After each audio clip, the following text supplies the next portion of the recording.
Okay, we can just go on in here. I'll unlock the door. Okay. Oh, wow. You can really smell that. This clinic was going to be the future of abortion in Wyoming. But 3 weeks before it was supposed to open, someone set it on fire. This window, just to your left, was broken by the perpetrator. More than a month later, police still haven't named a suspect. This is where the fire was started.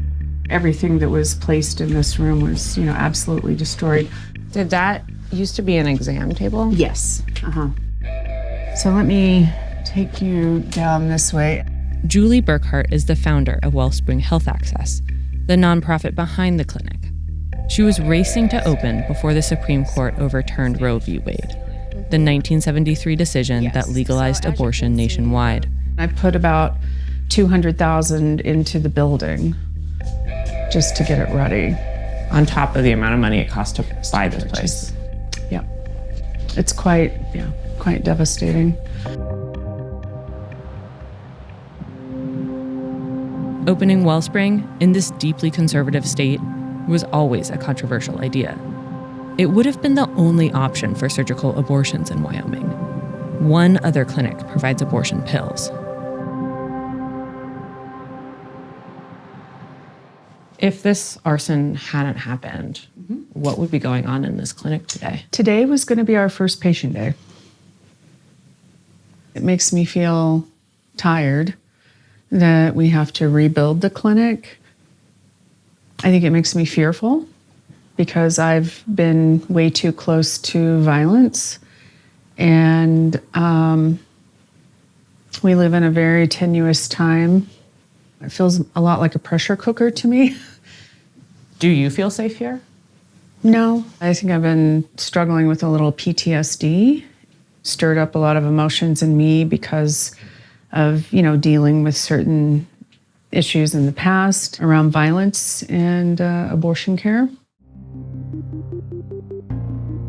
Burkhart worked for years at one of the epicenters of anti-abortion violence, physician George Tiller's clinic in Wichita, Kansas.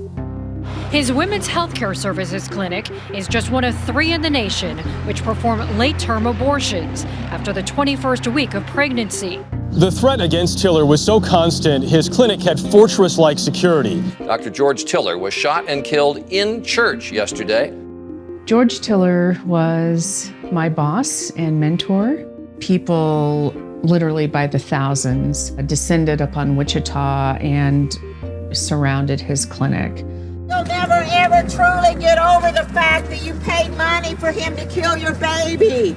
They were there, 5-6 days a week, 8 to 10 hours a day. People would follow him occasionally, harass him. Have you experienced anti-abortion harassment or violence? I've had death threats. All of the clinics I have been at have faced anti-choice harassment and violence. The first reported attack on an abortion provider was an arson at an Oregon Planned Parenthood, just a few years after Roe was decided. Over the last 3 decades, there have been 11 anti-abortion killings. Now, harassment and violence against providers is on the rise. In May, the DHS warned of rising violence from both sides of the abortion wars, after the Supreme Court ruled on Roe. Hail Mary, full of grace, the Lord is with thee. Blessed art thou among women, and blessed is the fruit of thy womb, Jesus. Holy Mary, Mother of God, pray for us sinners. These are the ones that got us in trouble at the abortion rally. When all the abortionists said the pictures were too gory. Mike Pyatt is a local conservative activist. Why are you here at this protest today? To defend the unborn. Pretty simple. I've been involved in fighting for the unborn since middle 80s. It's my privilege.